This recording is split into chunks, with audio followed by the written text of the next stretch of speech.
പൊയ്പോയ കാലത്തിൻ മധുരമാമോർമകൾ ജീവശലഭങ്ങളായി നിറയുന്നു ചുറ്റും. നമസ്കാരം, എൻ്റെ പേര് സുനിത. ഞാൻ മൺവിള സ്വദേശിയാണ്. എൻ്റെ വീട്ടിൽ ഞാനും എൻ്റെ ഹസ്ബൻഡ് മാത്രമേ ഉള്ളൂ. ഞാനൊരു പ്രൈവറ്റ് ഫേമിൽ വർക്ക് ചെയ്തുകൊണ്ടിരുന്നു, ഇപ്പോൾ ഇല്ല. ഇപ്പോൾ മ്യൂസിക്കുമായിട്ട് കൂടുതൽ മുന്നോട്ട് പോകാനാണ് താല്പര്യം. ഹസ്ബൻഡ് വർക്ക്ഷോപ്പാണ്. ഇപ്പോൾ ഒരു ഷോർട്ട് ഫിലിമിൻ്റെ കവിത ഈ ജൂലൈ 22-ാം തീയതിയാണ് റിലീസായത്. അതിൽ വന്നിട്ട് സംവിധാനം ചെയ്തിരിക്കുന്നത് സന്തോഷ് മസ്താനാണ്. ലിറിക്സും ഒക്കെ എഴുതിയിരിക്കുന്നത് സന്തോഷ് കൃഷ്ണയാണ്. ഇതിൽ മ്യൂസിക് ചെയ്തിരിക്കുന്ന ശബരിയാണ്.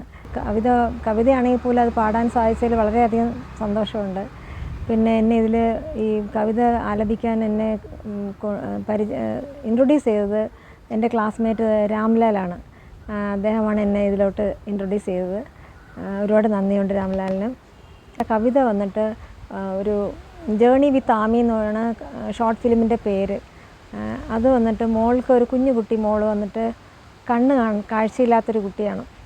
അപ്പോൾ ഗ്രാമീണ അന്തരീക്ഷത്തിൽ വളർന്ന് അത് പെട്ടെന്നൊരു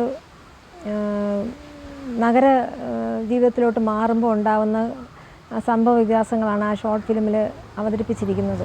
കണ്ണുള്ളവരുടെ കൂട്ടത്തിൽ കണ്ണില്ലാതെ കാഴ്ചകൾ കണ്ടുകൊണ്ടിരിക്കുന്ന ആമി ആണ് അതിലെ കഥാപാത്രം.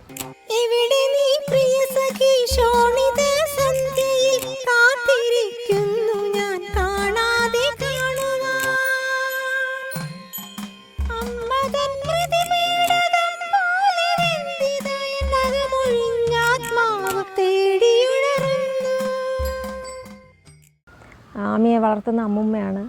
അമ്മുമ്മയുടെ ശിക്ഷണത്തിൽ ആമി ഗ്രാമീണ അന്തരീക്ഷത്തിൽ വളരുന്നു.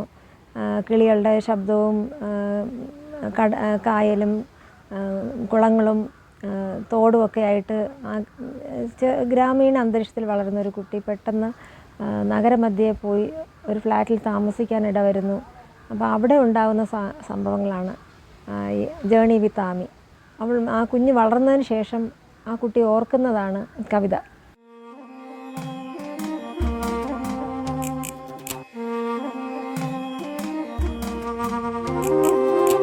പോയ കാലത്തിൻ മധുരമാമോർമകൾ ജീവശലഭങ്ങളായി നിറയുന്നു ചുറ്റും.